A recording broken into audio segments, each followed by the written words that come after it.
The Saharanpur Lok Sabha constituency of Western Uttar Pradesh comprises 5 assembly segments: Saharanpur, Saharanpur Rural, Deoband, Rampur Maniharan and Behar. The constituency, which is currently held by the Bahujan Samaj Party, is dominated by the Dalit and Muslim communities, which account for almost 64% of the voters. For the upcoming elections, the BSP has dropped its incumbent MP Haji Fazlur Rahman and selected a local Muslim figure, Majid Ali, hoping to secure the Muslim and Dalit votes. The India Alliance has fielded popular leader Imran Masood on a Congress ticket, while the BJP has announced former MP Raghav Lakhanpal Sharma as their candidate, who won from the seat in 2014. The BJP candidate is banking on the schemes of the central government and the appeal of the Prime Minister to win the votes of the people in the constituency. हमारा मुद्दा हमेशा विकास रहा है। आदरणीय प्रधानमंत्री जी ने जिस तरह से सबका साथ सबका विकास की नीति पर कार्य किया है, उसमें सभी वर्गों के लोगों को लाभकारी जनहितकारी योजनाओं के माध्यम से लाभान्वित करने का काम किया है और बिना उसमें कोई भेदभाव किए।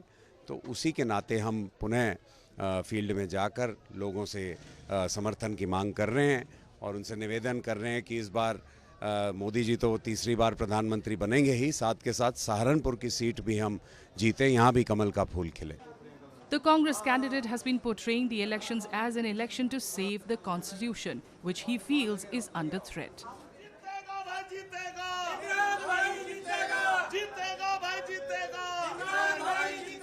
देखिए, परिवर्तन का चुनाव है और ये संविधान को बचाने का चुनाव है, लोकतंत्र को बचाने का चुनाव है। तो देश के अंदर जो संविधान के प्रति अपनी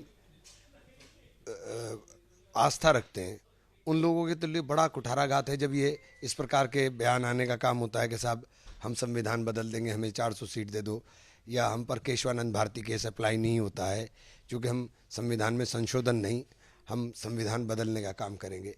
तब हम लोगों को जो संविधान के प्रति आस्थावान लोग हैं बहुत, उनको बड़ा कष्ट होता है।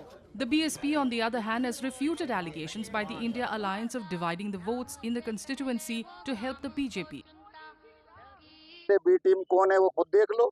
अगर कांग्रेस को पहले टिकट बहुजन समाज पार्टी ने ऑलरेडी यहाँ कर दिया था, उन्हें नहीं करना चाहिए था, तो बी टीम का काम तो वो कर रहे क्योंकि उनके पास वोट नहीं है।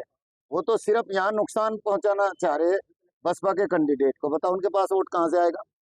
कोई वोट है क्या उनके पास? चुनाव लड़े वो मेरे से पीछे चिल्ला चिल्ला के कह रहे कि इस जिले में किसी के पास वोट नहीं है, सिर्फ बहुजन समाज पार्टी के पास वोट है या भाजपा का वोट है, और किसी का तो वोट ही नहीं है। तो मेरी अपील है सहारनपुर की पूरी आवाम से कि अपने वोट को खराब ना करे, जाया ना करे और बहुजन समाज पार्टी के प्रत्याशी को दे और जीत दर्ज करे। Party workers in the area have been campaigning tirelessly and are hopeful of victory for their respective candidates. देखिए, सहारनपुर के साथ साथ पूरे मंडल में हमारी 3 सीट है, कैराना, मुजफ्फरनगर और Saharanpur.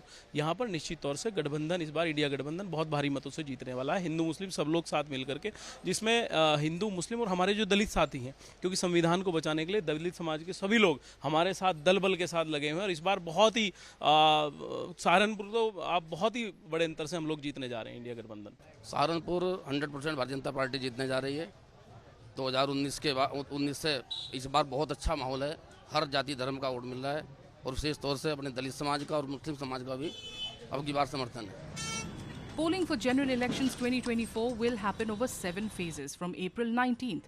Results will be announced on June 4th. Voting will be held in Saharanpur in the first phase on April 19th.